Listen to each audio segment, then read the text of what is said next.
Selamat pagi, Bu. Selamat pagi adik-adik. Pagi, Bu. Bagaimana kabarnya hari ini? Baik, Bu. Semuanya tadi sudah sarapan? Sudah, Bu. Hari ini semuanya hadir? Iya, Bu. Untuk kedepannya kamu harus mempertahankan terkait dengan kehadirannya. Tinggal beberapa pertemuan lagi kita akan mengadakan ujian akhir. Oleh karena itu kehadirannya kamu sangat penting. Karena itu akan menambah. Oke, adik-adik semua masih semangat untuk mengikuti pembelajaran kita hari ini? Masih, Bu. Bu. Siapa yang ingat kira-kira minggu lalu itu kita bahas tentang apa ya? Tentang ya, coba Ica. Pengaruh letak kondisi geografis terhadap kondisi ekonomi masyarakat Indonesia. Ternyata kamu masih ingat. Berarti kamu itu setiap malamnya itu selalu belajar ya terkait apa yang sudah kamu pelajari di sekolah. Oke. Nah, tidak lari jauh terkait dengan materi minggu lalu. Pada hari ini juga kita akan membahas materi tentang Indonesia. Tetapi ini kita fokus ke bagaimana proses mencapai kemerdekaan Indonesia. Bagaimanakah proses yang dilakukan oleh masyarakat Indonesia dengan melawan begitu banyak penjajahan yang datang ke Indonesia. Oke, Ibu mau tanya dulu, adik-adik sekalian suka tidak dengan cerita? Suka, Ibu. Oke, kalau begitu kita akan mendengarkan cerita singkat terkait dengan proses masuknya para penjajah ke Indonesia dan juga proses bagaimanakah bangsa Indonesia melawannya dan juga mempertahankan kemerdekaan bangsa Indonesia sendiri. Oke, kita mulai dari yang pertama, yaitu adik, Ibu mau tanya dulu, siapakah di antara adik-adik yang pernah mengelilingi Indonesia ini? Tidak pernah, Ibu. Tidak pernah. Oke, berarti kita ini hanya stay di kita punya wilayah saja, tetapi terkait dengan Indonesia. Oke, adik-adik tahu tidak kalau negara kita ini, negara Indonesia ini merupakan negara yang begitu memiliki kekayaan akan alam dan juga negara Indonesia ini sangat indah dipandang sehingga menarik perhatian banyak negara asing untuk masuk ke Indonesia. Adik-adik tahu negara mana saja kah yang datang ke Indonesia kemarin dulu untuk menjajah Indonesia? Oke, adik negara dari Eropa sama negara Asia. Oke, baik. Ada negara Eropa dan juga negara Asia. Kita bahas secara detail. Negara dari Eropanya itu terdiri dari 4 bangsa, yaitu bangsa Portugis, kemudian bangsa Spanyol, bangsa Belanda, dan juga bangsa Inggris. Dan juga dari negara Asianya tadi, yaitu bangsa Jepang. Oke. Terkait dengan kedatangan bangsa-bangsa itu, bangsa yang pertama yang muncul di Indonesia itu, yang datang ke Indonesia itu, yaitu bangsa Portugis.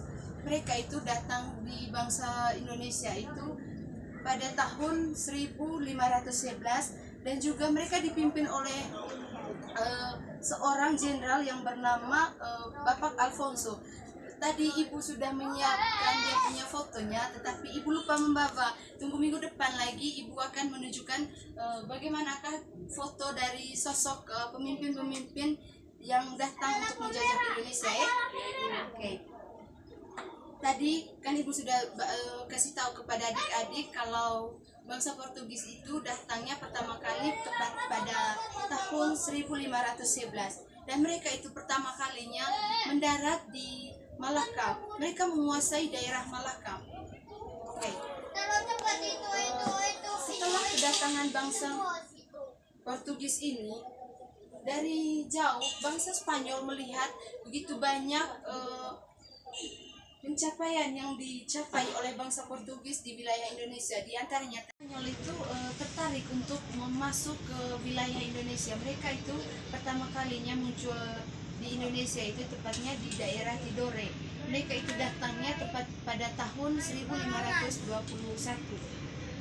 Oleh karena kedatangan Spanyol ini, bangsa Portugis merasa tersaingi atau merasa wilayah kekuasaan mereka akan dibagi dibagi dan diambil alih oleh Spanyol. Maka mereka, kedua negara ini yaitu Portugis dan Spanyol, mereka melakukan perjanjian untuk membagikan wilayah-wilayah yang akan mereka kuasai di Indonesia. Oke. Setelah kedatangan Spanyol ini juga tidak lama kemudian bangsa Belanda datang ke Indonesia juga. Mereka juga datang ke Indonesia itu untuk melakukan perdagangan, khususnya tadi terkait karena mereka melihat tadi ada begitu banyak hasil alam yang dicapai di wilayah Indonesia, maka mereka datang untuk melakukan perdagangan di Indonesia. Bangsa Belanda ini muncul di Indonesia itu tepat pada tahun 1602, dan di Indonesia mereka mendirikan sebuah sistem yaitu VOC dan juga menerapkan sistem tanam paksa. Sistem ini di tengah-tengah kedatangan bangsa Belanda ini, kemudian pada tahun 1811 datanglah bangsa Inggris untuk masuk dan melakukan perdagangan di bangsa Indonesia ini. Kedatangan bangsa Inggris ini tidak begitu lama di Indonesia, oleh karena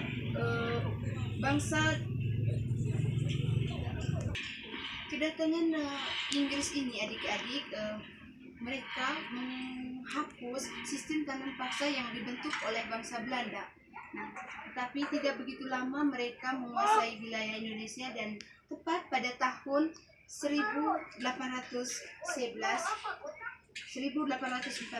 bangsa Inggris ini menyerahkan kekuasaan Indonesia sepenuhnya kepada Belanda, dan mereka kembali lagi ke wilayah mereka sendiri. Mulai dari tahun 1814 ini Belanda kembali menguasai bangsa Indonesia, dan mereka menguasai wilayah Indonesia itu atau menjajah wilayah Indonesia itu lamanya sekitar 350 tahun atau 3,5 abad. Selanjutnya, setelah kedatangan bangsa Belanda ini, bangsa Jerman juga ingin melakukan. Bangsa Jepang juga datang ke Indonesia untuk melakukan perdagangan. Bangsa Jepang ini muncul ke Indonesia itu sekitar lamanya itu 3,5 tahun. Mereka itu datang ke Indonesia tidak terlalu lama, tetapi sistem-sistem yang mereka terapkan itu dan juga perlakuan yang mereka lakukan terhadap bangsa Indonesia itu sangatlah keji dibandingkan dengan yang dilakukan oleh negara-negara penjajah sebelumnya, atau khususnya tadi dibandingkan dengan negara Belanda tadi yang lamanya itu sekitar 3,5 abad. Tetapi terkait dengan kesengsaraan atau penderitaan yang dialami oleh bangsa Indonesia itu, mereka lebih menderita pada saat penjajahan bangsa Jepang dibandingkan bangsa Belanda yang lamanya tadi itu 3,5 abad. Namun adik-adik,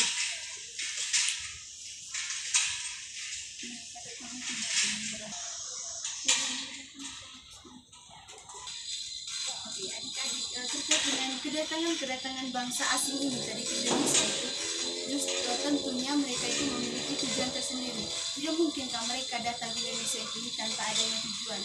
Ada begitu banyak tujuan yang mereka ingin capaikan di wilayah Indonesia itu, khususnya itu terkait dengan hal pertama yang mereka ingin capaikan, yaitu terkait dengan perdagangan. Mereka ingin menguasai semua kekayaan yang ada di Indonesia. Secara tidak langsung juga mereka menyebarkan agama atau keyakinan yang mereka geluti itu di wilayah Indonesia. Tidak hanya itu juga, mereka juga menerapkan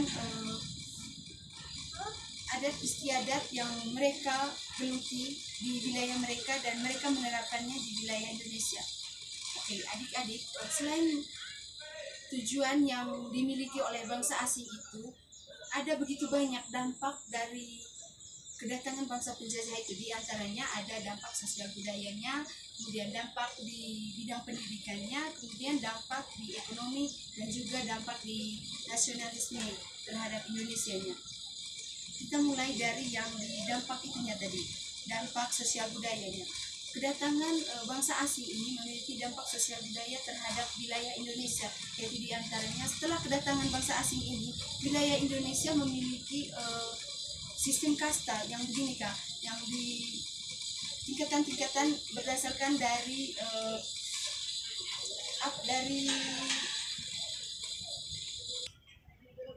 mereka itu memiliki kasta-kasta, dari kasta yang tertinggi, kemudian kasta terendah, dan juga kasta yang paling bawah.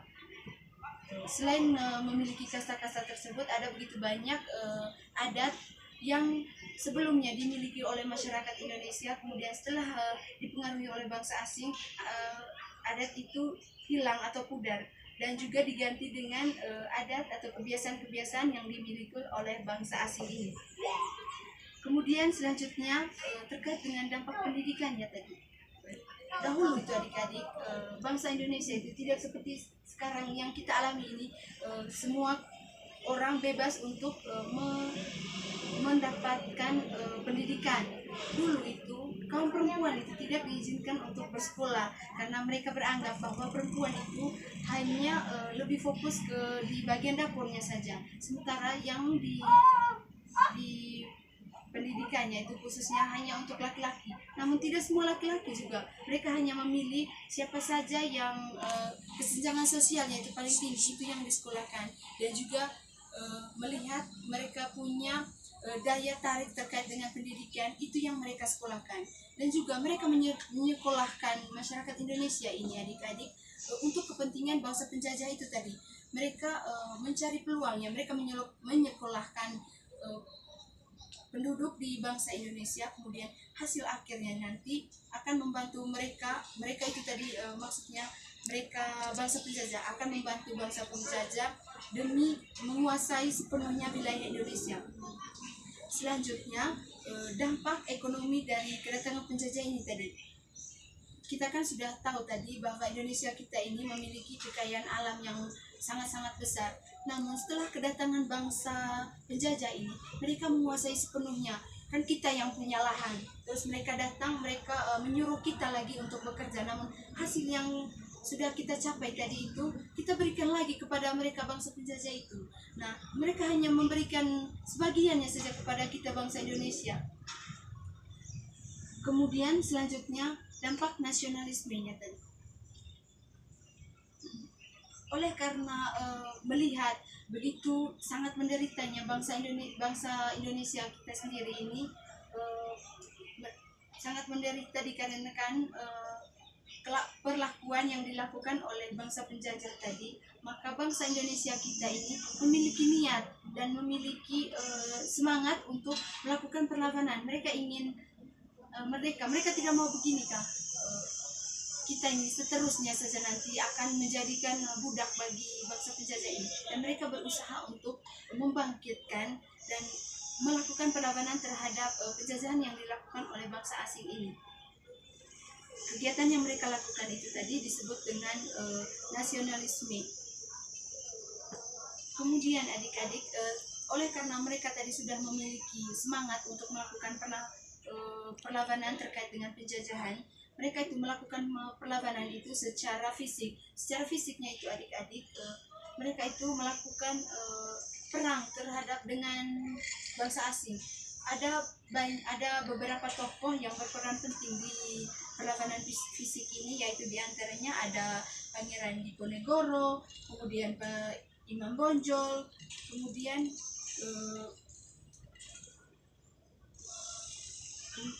Cut Nyak Dieng yang dari Aceh.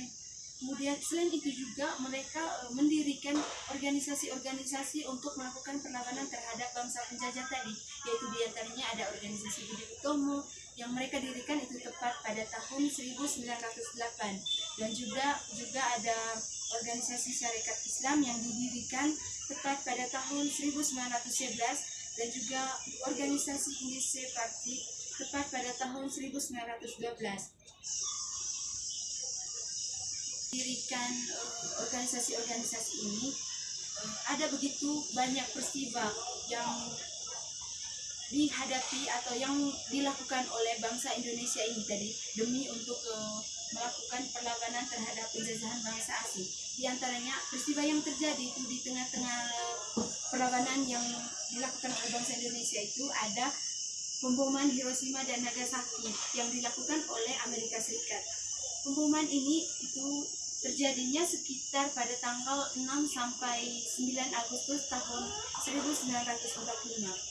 Dan dengan terjadinya pemboman negara Hiroshima dan Nagasaki ini, sehingga di wilayah Indonesia tidak ada yang melakukan sebuah penjajahan lagi, karena tadi komplotan dari Jepang yaitu Hiroshima dan Nagasaki ini yang merupakan pusat senjatanya mereka itu telah dihancurkan oleh Amerika Serikat. Nah, dengan melihat kekosongan ini, maka bangsa Jepang tadi menyerah tanpa syarat kepada sekutu itu, dan akhirnya sekutu melakukan membentuk sebuah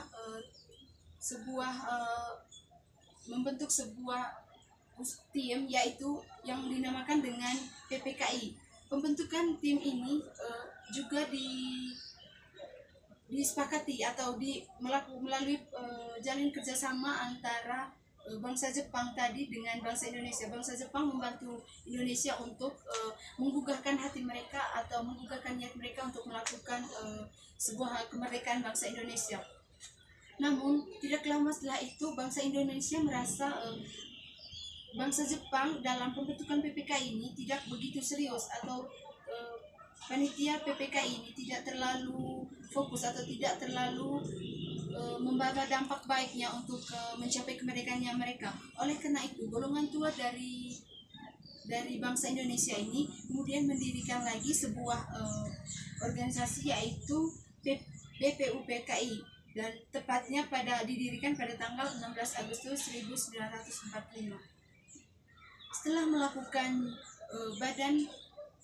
badan pembentukan usaha persiapan kemerdekaan Indonesia ini, selang beberapa waktu lagi golongan muda ini menyulik Soekarno dan Hatta dan membawa lari mereka ke Rengas Dengklok. Tujuan dari perlakuan yang mereka lakukan ini untuk menghindarkan atau menjaga Soekarno dan Hatta agar tidak dapat dipengaruhi oleh bangsa Jepang dalam memerdekakan bangsa Indonesia. Tidak lama setelah itu, pada tanggal 16 Agustus di malamnya, Soekarno-Hatta beserta dengan beberapa anggota atau golongan tua lainnya, mereka membuat naskah teks proklamasi. Dan pada keesokan harinya, tepat pada tanggal 17 Agustus 1945 itu, teks proklamasi yang telah mereka buat pada malam harinya itu mereka bacakan secara saksama di depan lapangan. Mereka bacakan secara lantang terkait dengan proklamasi kemerdekaan Indonesia. Nah, adik-adik, pada tanggal 17 Agustus ini merupakan tanggal yang sangat bersejarah bagi bangsa Indonesia, di mana Indonesia ini secara resmi merdeka dari penjajahan-penjajahan yang dilakukan oleh bangsa asing. Oke, adik-adik, terkait dengan cerita singkat yang diceritakan tadi terkait penjajahan bangsa terhadap bangsa Indonesia itu, bagaimanakah perasaan adik-adik? Apakah adik-adik bangga terhadap pahlawan-pahlawan yang telah berjuang dulu? Bangga sekali, Bu. Oke. Kalau kita bangga, otomatis sekarang ini kita harus semakin mempertahankan kemerdekaan Indonesia dengan cara giatlah belajar, dan juga kita harus berbuat baik, dan kita tidak boleh begini merasa tidak senang kalau kita ini sebagai anggota dari bangsa Indonesia. Seterusnya ini kita tetap semangat dan kita tetap bangga menjadi salah satu anggota dari bangsa Indonesia. Oke adik-adik, sekian cerita singkat ini. Semoga cerita singkat yang Ibu ceritakan tadi bermanfaat bagi adik-adik, dan tidak lupa minggu depannya lagi Ibu akan menunjukkan foto beberapa tokoh yang berperan penting dalam memperjuangkan kemerdekaan Indonesia ini. Jadi Ibu akan menunjukkan fotonya dari pemimpin-pemimpin negara yang datang menjajah Indonesia, dan juga beberapa tokoh penting Indonesia yang terlibat aktif dalam memerdekakan bangsa Indonesia. Oke, sekian materi kita pada hari ini. Semoga bermanfaat bagi adik-adik, dan jangan lupa minggu depan tetap hadir seperti hari ini, semuanya hadir semua, dan jangan lupa di rumahnya belajar kembali terkait dengan materi yang sudah kita pelajari hari ini. Terima kasih. Terima kasih, Ibu.